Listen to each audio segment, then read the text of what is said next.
Takýto pekný veľký hrniec 8 litrový si nahrejeme, vhodíme do neho 3 polievkové lyžice nejakej dobrej masti a necháme ju rozpustiť.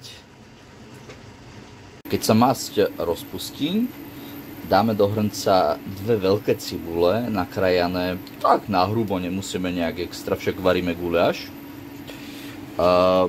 Je to predpokladaná hmotnosť nejakých 200 gramov plus. Keď je viacej, vôbec to nevadí.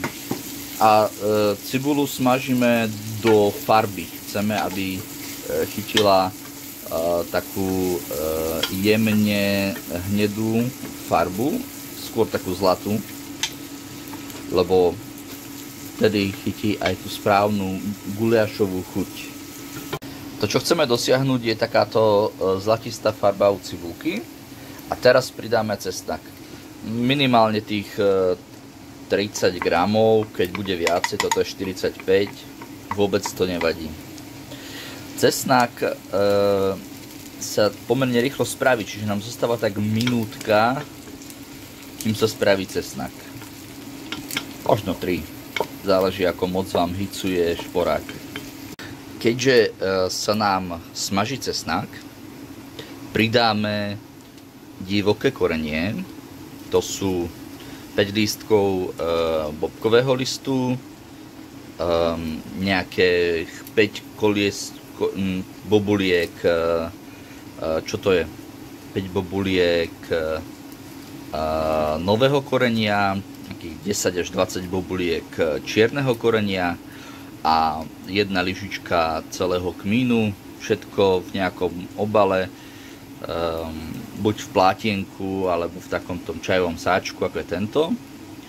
A vhodíme to normálne do toho horúceho oleja, trošku sa nám to zvýrazní tá chuť. Okrem tohto pridáme 1 lyžicu papriky sladkej, mletej. Najlepšia z mojej skúsenosti, pokiaľ nemáte domácu, je Kotány, sladká paprika špeciál. To je 1 veľká polievková lyžica, môže byť aj viacej. A potom z údenej papriky opäť od Kotány, tam je asi najlepšia chuť, čo poznám. Tak tam väčšinou stačí 1 taká poctivá kopcovitá čajová lyžica, alebo teda to je asi 1/3 polievkovej lyžice. A to tam tiež pridáme. Teraz nám zostáva asi celkovo asi minúta, aby nám paprika nezhorkla. Takže miešame. Všade sa nám rozvonia vôňa cibulky, smaženého cesnaku, červenej papriky. Teraz, aby nám to nezhorelo, pridáme asi 2 deci vody, čím zastavíme smaženie a necháme, aby sa chute prepojili. Zo skúsenosti sa oplatí do základu pridať zhruba polovicu sušených sliviek, čiže to je 100 gramov.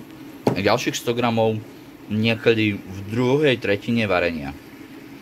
Slivky sa nám totiž rozvaria a dajú tam takú sladkú kyslú chuť, veľmi príjemnú. Teraz môžeme pridať švabku, to je hrubá fialová fazuľa, ktorú sme nechali cez noc namočenú vo vode a tú vodu sme potom zliali. Je to asi pol kila tej fazule.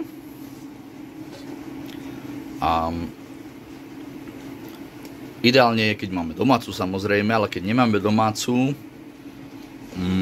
tak dáme takúto. Dôležité je, aby väčšinou sú to 2 sáčky, 250 gramové, aby boli z toho istého druhu. Pretože keby sme kombinovali tie druhy, tak tam môže byť rozdiel kľudne aj 3/4 hodina, aj hodina varenia medzi tým, že už sú hotové jednotlivé druhy. A z jedného by sme mali kašu a druhý by bol ešte surový. Takže preto potrebujeme z jedného druhu dávať fazuľu. No a zároveň je to teraz aj moment, kedy budeme postupne vkladať mäso. Prvé, čo dáme z mäsa, je pekne do stredu umiestníme kráľovský kúsok kolena predného, neúdeného. Keby sme použili údené koleno, tak ono má takú hrubú kožu a tá koža by stále zostala taká hrubá. Pri tomto kolene sa tá koža bude prakticky rozpúšťať po tom varení. Čiže máme tam koleno, koľko ho je? 600 gramov. 600 gramov kolena. Pridáme tam slaninku. Opäť môžeme pridať slaninku v celku. Koľko asi? Tiež tak, 600 gramov. Čiže asi 600 gramov. A pridáme nejaký kúsok údených rebier. Údené rebra, nepotrebujeme ich nejak extra veľa. Rovnako môže byť udená krkovička, údený bôčik alebo niečo podobné, čo nemá kožu. Aby nám to dalo takú príjemnú udenú chuť. Tu na je koľko tých rebier? Asi 400 gramov. Asi 400 gramov, výborne. Takže takto to máme. Celé to zalejeme vodou a necháme variť hoc aj hodinu a pol, 2 hodiny, 2,5 hodiny. Dôležité je, že my nevieme, ako dlho sa bude variť tá fazuľa, kým zmekne. Mäsko bude hotové asi za hodinu, hej? Ale my nevieme, ako dlho bude sa variť tá fazuľa, kým zmekne. Takže jednoducho po hodine a pol vyberieme jednu fazuľu, vyskúšame. Po hodine a 3/4 vyberieme jednu fazuľu, vyskúšame. Po 2 hodinách vyberieme jednu fazuľu, vyskúšame. A v momente, kedy bude tá fazuľa uvarená, bude uvarená. A nikto vám nepovie, koľko presne to bude trvať. Bude to trvať niečo cez hodinu a pol, to vieme. Ale či to budú 2 hodiny, v tých extrémnych prípadoch, keby bola tá fazuľa fakt nepodarená, tak to môže trvať 4 hodiny. Ale dúfajme, že toto nebude ten prípad. Že to bude fakt trvať 2 hodinky a budeme mať skvelé uvarenú fazuľu.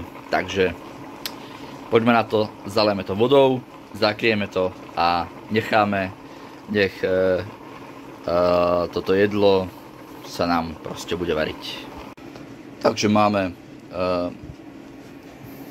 hrniec plný vody, zalievame samozrejme vždy studenou vodou, zakrieme pokrievkou, necháme jemne potvorené, aby nám to nevyskypalo a necháme variť, preboblávať.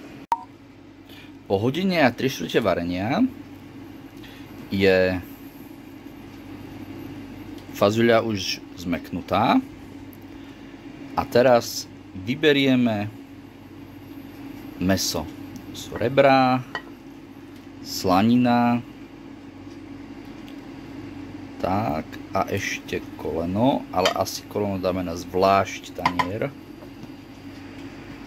Takže koleno dáme na zvlášť tanier.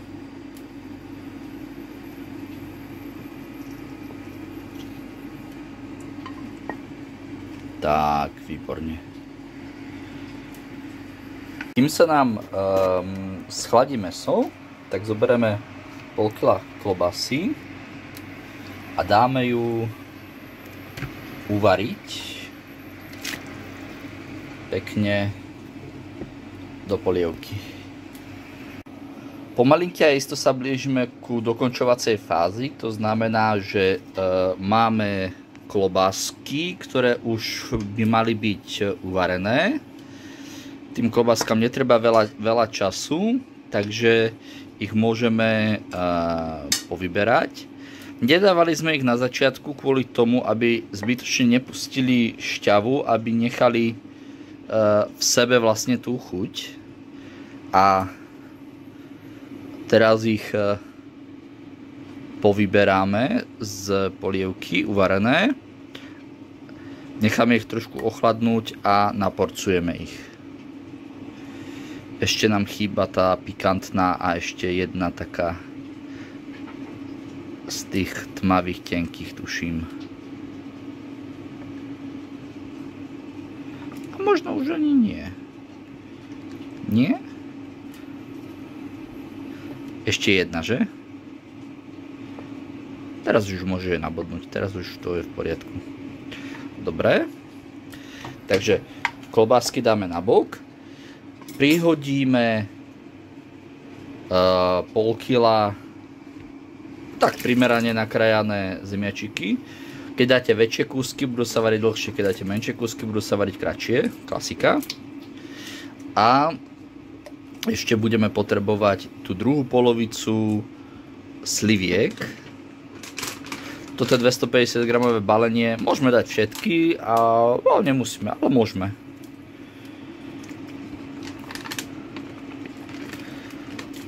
Tak. Opäť to necháme variť. A teraz už len sledujeme, kedy budú zemiaky hotové. Hej? Medzi tým si vykostíme mäso a nachystáme si tie klobásky nakrájané. Tak poďme na to. Sa nám podarilo vykostiť všetko mäsko. Toto je prvý tanier. Nakrájame ho na malé kúsky, také aby sa nám dobre naberali lyžicou a vrátime ho naspäť do hrnca. To je jeden tanier. Tak. A ešte máme druhý tanier. Tam je klobáska zase nakrájaná výborne.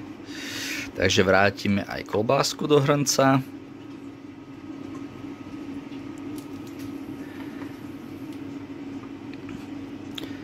Zvýšime teplotu a prevaríme to, čo je v hrnci. A potom prilejeme mlieko a smotanu. Tak, poďme na to. Nesmieme zabudnúť to, čo teraz máme v hrnci, poriadne osoliť. Ideálne teraz. Takže keď sme to pridávali to krajené, tak osoliť, hej? Áno. Chvíľku to necháš povariť, aby to pustilo všetku šťavu. Tam aj potom majoránka a takéto veci? Nie. Majoránka tam už nejde. Ale takže necháme to chvíľu povariť, 5 minút a potom pridáme sol? Necháš to povariť, ochutnáš, vybereš zemiak, zistíš, aké je to slané a potom pridáš sol podľa potreby. Keď ochutnáme zemiačík a zemiačík sa nám rozplieva v ústach, je ideálny čas osladiť a okoreniť polievku. Čiže dáme 1 alebo 2 lyžice trstinového cukru a primerané množstvo mladého korenia, tak aby nám to chutilo, hej, podľa chuti. S tým cukrom je to tak, že niekedy cibulka sa krásne rozvarí a dá takú sladkú chuť. To isté slivky. Niekedy nie a vtedy treba dať trošku viacej cukru. Čiže ochutnáš, pridáš, zamiešaš, ochutnáš, ak treba pridáš znovu, zamiešaš, znovu ochutnáš. A keď je tá správna sladká chuť, tak vtedy pridáme na izbovú teplotu zohriaté plnotučné mlieko a začneme tým, že tam dáme šľahačkovú smutanu, asi pol litra šľahačkovej smutany a pokiaľ sa nám to zmestí do hrnca, tak pridáme plnotučné mlieko. Varíme 10 minút, čiže počkáme, kým nám zovrie, varíme 10 minút, odstavíme a pridáme opäť podľa chuti ocot. 1, 2, možno 3 lyžice. Záleží, ako moc kyslej chuti nám dali slivky a ako moc kyslej chuti nám dalo udené mäso.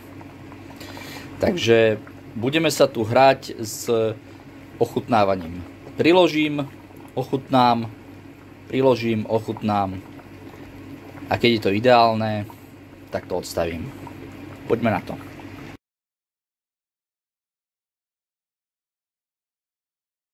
Takže prvé, čo dáme, bude cukor. Je toho dosť veľa, takže 2 lyžice. Premiešame.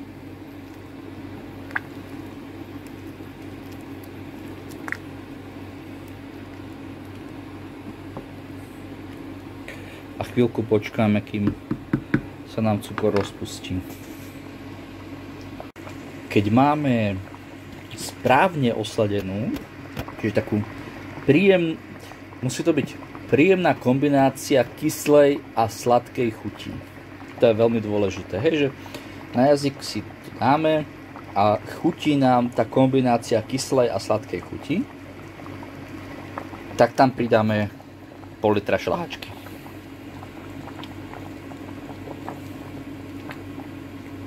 $250. Pol litra a premiešame.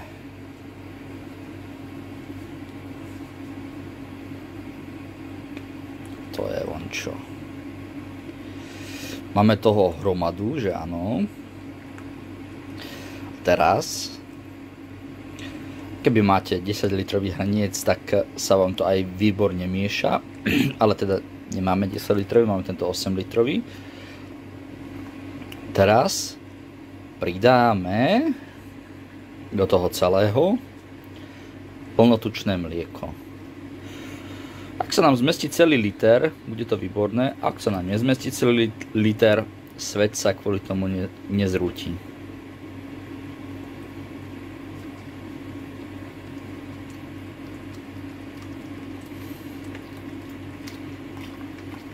Zmestil sa. Zmestil sa. Zostáva nám posledná vec. Keďže sme dávali smotanu a mlieko, potrebujeme, aby nám to celé prebublalo. Čiže počkáme, kým sa to začne variť. A v tom vare necháme polievku nejakých 10 minút. A potom ju môžeme ešte dochutiť korením, soľou, cukrom a octom a odstaviť. Viete, ako zistíte, že je to guláš? Skutočný guláš, pravý guláš, dobrý guláš, nie gulášová polievka. Stojí vám v tom varecha. Takže fazulka je v podstate hotová a stačí do nej dodať 1 alebo 2 lyžičky octu, zamiešať, odstaviť, naložiť si a dať si s chlebíkom. Dobrú chuť. Takže máme pred sebou fazuľovú polievku, ktorá je krásna, hustá a bude neskutočne dobrá. Takže dobrú chuť.